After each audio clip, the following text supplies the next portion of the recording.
दोस्तों, इस वीडियो में हम बिलियनर्स की उन हैबिट्स को देखेंगे जिनकी वजह से वो बहुत सक्सेसफुल हो गए और नेपोलियन हिल के अकॉर्डिंग जो इन प्रिंसिपल्स को यूज करेगा वो सक्सेसफुल होगा ही होगा, क्योंकि मदर नेचर ये नहीं देखती कि इन प्रिंसिपल्स को कौन यूज कर रहा है। तो आइए स्टार्ट करते हैं सबसे पहली हैबिट से, जो कहती है build the habit of doing more than you are paid for. ये प्रिंसिपल कहता है कि जब हम अपनी सर्विसेज देने के लिए लोगों की एक्सपेक्टेशन से ज्यादा काम करते हैं तो हमारी मॉनेटरी वैल्यू और हमारा ब्रांड ज्यादा इंप्रूव हो जाता है। इसे नेपोलियन हिल QQM फॉर्मूला बोलते हैं। ये कहता है कि कोई भी एक्सट्रीमली रिच इंसान तब बनता है जब वो इस QQM फॉर्मूले को यूज करे, जो कहता है कि Q यानी बहुत क्वालिटी वाली सर्विस लोगों को दो। नेक्स्ट Q कहता है कि क्वांटिटी, यानी ये सर्विस बहुत सारे लोगों को दी जानी चाहिए। जितने ज्यादा लोगों को हम सर्व करेंगे हमें उतना ही बड़ा रिवॉर्ड मिलेगा। एंड M यानी ये सब पॉजिटिव मेंटल एटीट्यूड के साथ होना चाहिए। ये प्रिंसिपल फोर्ड गाड़ियों के मालिक हेनरी फोर्ड ने अपने कस्टमर्स पर ही नहीं बल्कि अपने एम्प्लॉयज पर भी यूज किया। जिस टाइम में हर बिजनेसमैन अपने एम्प्लॉयज को कॉस्ट कटिंग के चक्कर में कम से कम सैलरी देना चाहता था, उस समय हेनरी फोर्ड ने उल्टा किया। उन्होंने अपने एम्प्लॉयज के लिए एक मिनिमम वेजेस रख दी। उन्होंने डिसाइड किया कि उनके हर एक एम्प्लॉय की मिनिमम वेज कम से कम $5 होनी चाहिए। कई लोगों ने हेनरी फोर्ड को बहुत क्रिटिसाइज किया। उन्होंने कहा कि हेनरी फोर्ड कोई चंदा नहीं दे रहे बल्कि उनका ये एक बिजनेस डिसीजन है। लेकिन जो भी हो, इस डिसीजन से मार्केट में हेनरी की बहुत तारीफ हुई और हेनरी फोर्ड को बेस्ट एम्प्लॉयज मिलने लग गए और उनके प्लांट्स की एफिशिएंसी भी बहुत इंक्रीज हो गई, क्योंकि अब एम्प्लॉय बहुत कम छुट्टी लेते थे। क्वालिटी सर्विस देने के लिए क्या क्या हो सकता है, इसे एक और एग्जांपल से समझते हैं। मार्शल फील्ड अपने टाइम में टॉप मर्चेंट्स में गिने जाते हैं, जो कि अपनी क्वालिटी ऑफ सर्विस के लिए फेमस है। एक बार एक कस्टमर ने फील्ड स्टोर से एक एक्सपेंसिव गारमेंट खरीदा, लेकिन उसे नहीं पहना। 2 साल के बाद वही गारमेंट उस कस्टमर ने अपनी भांजी को वेडिंग गिफ्ट में दे दिया। उस कस्टमर की भांजी ने वो गारमेंट 2 साल के बाद फील्ड स्टोर में किसी और प्रोडक्ट के बदले एक्सचेंज करवा लिया, और फील्ड स्टोर ने ना ही इस गारमेंट को वापस किया बल्कि उस कस्टमर से कोई आर्ग्यूमेंट नहीं किया, जबकि फील्ड स्टोर की कोई मॉरल या लीगल ऑब्लिगेशन नहीं थी कितने टाइम के बाद ये गारमेंट वापस करें। अब हम में से कई लोग बोलेंगे कि यार इससे क्या फायदा हुआ। सबसे पहले तो फील्ड स्टोर को एक परमानेंट कस्टमर मिल गया। दूसरा, ये स्टोरी इतनी फेमस हुई कि इसे नेपोलियन हिल ने अपनी बुक लॉज ऑफ सक्सेस में बताया है, और उस बुक की स्टोरी मैं आज आपको बता रहा हूँ। नेक्स्ट हैबिट कहती है कि फॉर्म मास्टरमाइंड ग्रुप। ये प्रिंसिपल कहता है कि जब 2 या 2 से ज्यादा दिमाग एक साथ मिलकर परफेक्ट हार्मनी में एक ही प्रॉब्लम को सॉल्व करने लग जाते हैं तो एक मास्टरमाइंड क्रिएट होता है, यानी एक ऐसी पार जिससे हम 1 साल में इतना अचीव कर सकते हैं जितना कि हम अपनी पूरी लाइफ में भी नहीं अचीव कर सकते। इसे एग्जाम्पल से समझते हैं। मान लीजिए एक नॉर्मल पेपर है और उस पर सन की रेस पड़ रही है। आपको क्या लगता है कि क्या नॉर्मल सन टेम्परेचर में एक पेपर जल सकता है? ऑब्वियसली नहीं। लेकिन अगर हम एक फोकस्ड माइंड, यानी इस केस में एक मैग्नीफाइंग ग्लास लें और वो सारी रेस को एक ही जगह में कॉन्सेंट्रेट कर दें तो वो पेपर थोड़ी ही देर में जल जाएगा। लेकिन अगर काफी सारे मैग्नीफाइंग ग्लास मिलकर इन सन रेस को एक ही पॉइंट में कॉन्सेंट्रेट कर दें तो वो पेपर उसी वक्त जल जाएगा। और इतना ही नहीं, ये मास्टरमाइंड की पार एक पेपर ही नहीं बल्कि एक लकड़ी के टुकड़े को भी जला सकती है। अब आप में से कई लोग इस प्रिंसिपल से उतने ज्यादा इंप्रेस नहीं हुए होंगे, लेकिन इस प्रिंसिपल को बहुत इंपॉर्टेंट समझा जाता है, स्पेशली बिजनेस की दुनिया में, जहां पर सक्सेसफुल बिजनेसमैन अपने मास्टरमाइंड ग्रुप में आने के लिए बहुत पैसे चार्ज करते हैं। जैसे कि रसल ब्रंसन अपने मास्टरमाइंड ग्रुप को इनर सर्कल बोलते हैं। इस मास्टरमाइंड ग्रुप में सिर्फ 100 ही सीटें हैं और एक सीट लेने के लिए आपको $50,000 पर ईयर पे करने पड़ेंगे, यानी करीबन 35 लाख रुपए। अब हम में से मैक्सिमम लोग ये सोचेंगे कि इतने ज्यादा पैसे, लेकिन इस मास्टरमाइंड ग्रुप में होता क्या है। तो मान लीजिए कि आप एक बिजनेसमैन हैं और ये मास्टरमाइंड ग्रुप ज्वाइन कर लेते हैं, तो आप इन मीटिंग्स में अपने बिजनेस की प्रॉब्लम शेयर कर सकते हैं। तो बाकी सारे मेंबर्स मिलकर आपके बिजनेस प्रॉब्लम को सॉल्व करने में जुट जाएंगे या फिर आपको आइडियाज देंगे ताकि आपकी इनकम 10x हो जाए या 2x हो जाए। और एक एक करके ऐसा हर एक मेंबर के साथ होगा। अब क्योंकि इस ग्रुप में बहुत ही एक्सपीरियंस्ड लोग हैं, करोड़पति लोग हैं और बहुत सक्सेसफुल बिजनेसमैन हैं, तो इनकी एडवाइस भी बहुत वैल्यूएबल होगी और आपके बिजनेस की ग्रोथ बहुत जल्दी होगी। नेक्स्ट पॉइंट आता है एंथुजियाज्म। ये प्रिंसिपल कहता है कि जब हमें एनर्जी होती है तो हम अपने आइडियाज पर काम कर सकते हैं, एक्शन ले सकते हैं। जो काम गाड़ी को एक्शन में लाने के लिए पेट्रोल करती है, वही काम एंथुजियाज्म करता है, एनर्जी करती है हमें एक्शन में लाने के लिए। ऑथर कहते हैं कि कुछ साल पहले मैं एक आइडिया के पीछे बहुत एंथुजियास्टिक हो चुका था और वो आइडिया ये था कि ऑथर एक मैगजीन एडिटर बनना चाहते थे। ऑथर ने बहुत ही एनर्जी और फीलिंग्स के साथ एक एडिटोरियल आर्टिकल लिखा जिसकी लास्ट लाइन में कुछ ऐसा लिखा हुआ था, आखिर मेरा 20 साल पुराना सपना पूरा होने वाला है। मैं जानता हूँ कि एक नेशनल मैगजीन पब्लिश करने में पैसे लगते हैं, बहुत पैसे लगते हैं, पर पता है मुझे कोई टेंशन नहीं। मैं अपनी इमेजिनेशन में देख चुका हूँ कि मैं ये ऑलरेडी अचीव कर चुका हूँ और मैं जानता हूँ कि मेरे पास किसी ना किसी तरीके से पैसे आ ही जाएंगे। उन्होंने ये पूरा आर्टिकल सिर्फ एक इंसान को सुनाया। ऑथर ये सब इतने इमोशंस और एनर्जी के साथ बोल रहे थे कि उस आदमी ने कहा, मैं जानता हूँ तुम्हें इस काम के लिए पैसे चाहिए और वो पैसे कहाँ से मिल सकते हैं ये भी मैं तुम्हें बता सकता हूँ, क्योंकि वो पैसे तुम्हें मैं दूंगा। अब हम में से कई लोगों को लगेगा यार ऑथर तो लकी हो गए थे, उन्हें उसी वक्त एक इन्वेस्टर मिल गया, और शायद ये सही भी है। लेकिन इवन रिसर्च ये प्रूव कर चुकी है कि इमोशंस आर कंटेजियस।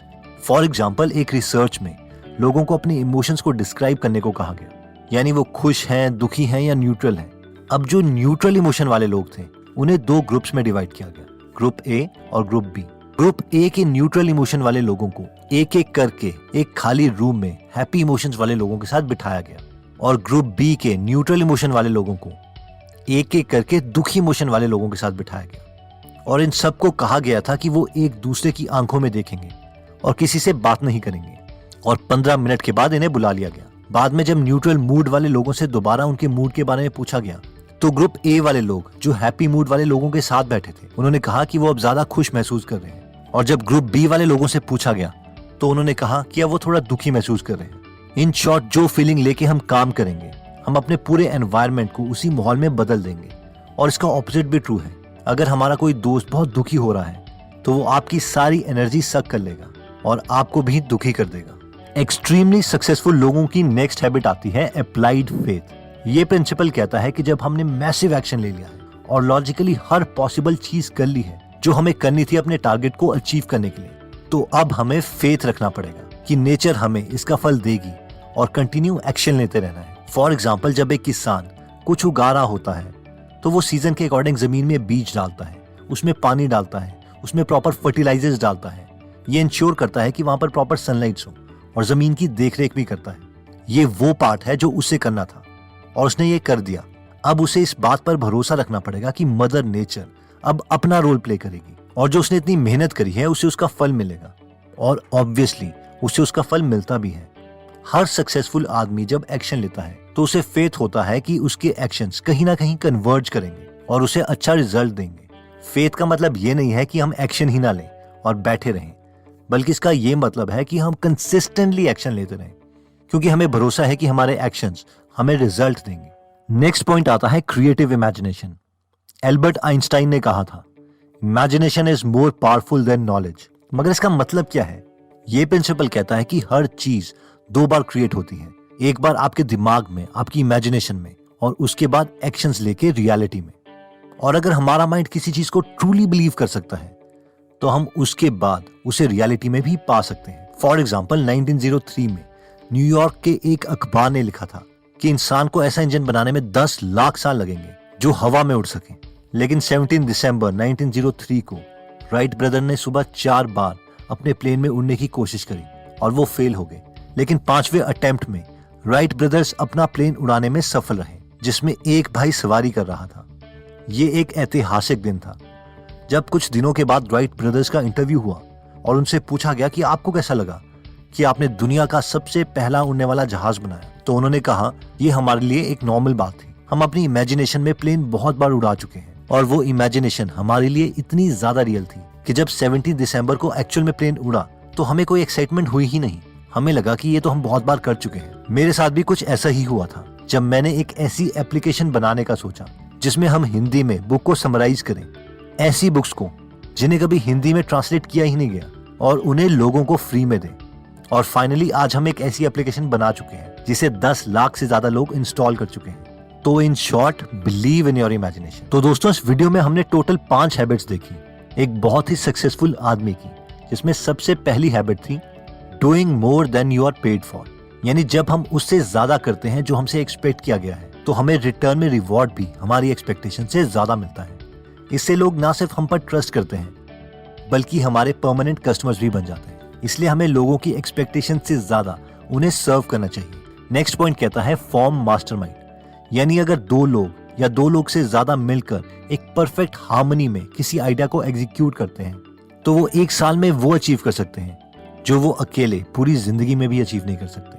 इसलिए हमेशा कोशिश करो कि आपको ऐसे पार्टनर्स मिले जिनके साथ आपका मास्टरमाइंड बन सके, क्योंकि टॉप के ऑर्गेनाइजेशंस या बिजनेसेस सिर्फ बेस्ट टीम की मदद से बनते हैं, अकेले नहीं। नेक्स्ट पॉइंट कहता है एंथुजियाज्म, यानी एनर्जी। इमोशंस कंटेजियस हैं, यानी एक इंसान दूसरे के इमोशंस को एक्वायर कर सकता है। इसलिए अगर हम एनर्जी के साथ किसी को अपना मैसेज देंगे तो वो भी एनर्जेटिक हो जाएगा और ये पॉजिटिव इमोशंस हमें रिवॉर्ड देंगे। और अगर हम लो एनर्जी के साथ अपने पॉइंट्स कन्वे करने की कोशिश करेंगे तो दूसरा भी दुखी हो जाएगा। नेक्स्ट पॉइंट कहता है अप्लाइड फेथ, यानी इमोशंस के साथ साथ हमें फेथ भी चाहिए, भरोसा चाहिए कि हम जो भी एक्शंस ले रहे हैं वो कहीं ना कहीं कन्वर्ज करेंगे और हमें रिवॉर्ड मिलेगा। अब भरोसे का मतलब ये नहीं है कि हम विशफुल थिंकिंग करें और कोई एक्शन ही ना लें, बल्कि इसका मतलब ये है कि भरोसे की वजह से हम और ज्यादा इमोशंस के साथ एक्शंस लें।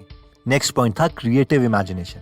ये प्रिंसिपल कहता है कि अगर आप बहुत ज्यादा डिटेल में किसी चीज को इमेजिन कर सकते हो तो आप उसे रियलिटी में अपने एक्शंस के साथ कन्वर्ट कर सकते हो। इसलिए अपनी इमेजिनेशन की कोई लिमिट ना रखो, आप जो चाहते हो उसे पा सकते हो। दोस्तों, अगर आप अपनी इमेजिनेशन को इंप्रूव करना चाहते हैं तो हमने आपके लिए गीगल ऐप बनाई है जहां पर आप फ्री में हिंदी ऑडियो बुक समरीज सुन सकते हैं, जिसमें हम मोस्ट इंटेलिजेंट लोगों के आइडियाज देते हैं। आप प्रैक्टिकल नॉलेज के लिए हमारा गीगल बिजनेस चैनल भी सब्सक्राइब कर सकते हैं। इन दोनों का लिंक मैं डिस्क्रिप्शन में दे दूंगा। दोस्तों, एक इम्पॉर्टेंट अनाउंसमेंट थी। जैसे कि आपको पता है कि गीगल ऐप हमने बिल्कुल फ्री रखी है पिछले 2 सालों से। कुछ महीनों से हमने ऐप में ऐड देना भी बंद कर दिया है, क्योंकि उससे $50-60 पर मंथ ही अर्न हो रहे थे, जिससे एक वॉइस ओवर आर्टिस्ट की 1/10 कॉस्ट भी कवर नहीं होती, बल्कि उल्टा यूजर एक्सपीरियंस में कमी आती है। लेकिन पिछले 2-3 महीनों से सर्वर की कॉस्ट 1-2 लाख रुपए पर मंथ हो गई है। And to be very honest, जैसे जैसे यूजर्स बढ़ रहे हैं हमें इसे फ्री रखना बहुत डिफिकल्ट हो रहा है। और मैं ये बिल्कुल नहीं चाहता कि ऐप बंद हो जाए, क्योंकि इससे बहुत लोगों को फायदा हो रहा है और हम सब भी पिछले 3 सालों से इस पे बहुत मेहनत कर रहे हैं। इसलिए हमें इससे थोड़ा बहुत रेवेन्यू तो जनरेट करना ही पड़ेगा, ताकि एटलीस्ट हम ब्रेक इवन पॉइंट अचीव कर लें, यानी जितना हम हर मंथ स्पेंड कर रहे हैं उतना अर्न कर लें, ताकि इस ऐप को हम कंटिन्यू रख सकें। पर हम ये भी नहीं चाहते कि हम बुक्स को पेड कर दें, इसलिए आप अपने आइडियाज हमारे साथ शेयर कर सकते हैं ताकि सबको फायदा हो। 1-2 आइडियाज हमारे पास थे, उनमें से एक आइडिया ये था कि हम हर महीने ज्यादा बुक्स को अपलोड करें और वो एक्स्ट्रा बुक्स प्रीमियम मेंबर को ही मिले। बाकी जो भी बुक्स हमें फ्री में मिलती रहती है वो हम सबको मिलती रहेगी। हम आपसे प्रॉमिस करते हैं कि बुक्स की क्वालिटी में कोई फर्क नहीं पड़ेगा, बल्कि हम बुक्स की क्वालिटी और क्वांटिटी दोनों इंप्रूव करेंगे। तो आप अपने व्यूज हमारे साथ शेयर कर सकते हैं और उम्मीद है कि हम मिलके कोई ना कोई विन विन सिचुएशन जरूर निकाल लेंगे। जय हिंद। दोस्तों, कमेंट सेक्शन में आप बता सकते हैं कि आप नेक्स्ट वीडियो किस टॉपिक पर चाहते हैं, ताकि हमें भी फीडबैक मिले और उसी टॉपिक्स को हम कवर करें। इस चैनल को जरूर सब्सक्राइब कर लीजिए और बेल का बटन दबा दीजिए, ताकि आप ऐसी नॉलेजेबल वीडियोस कभी मिस ना करें। और इस वीडियो को लाइक जरूर कीजिएगा ताकि हमारा कॉन्फिडेंस बढ़े।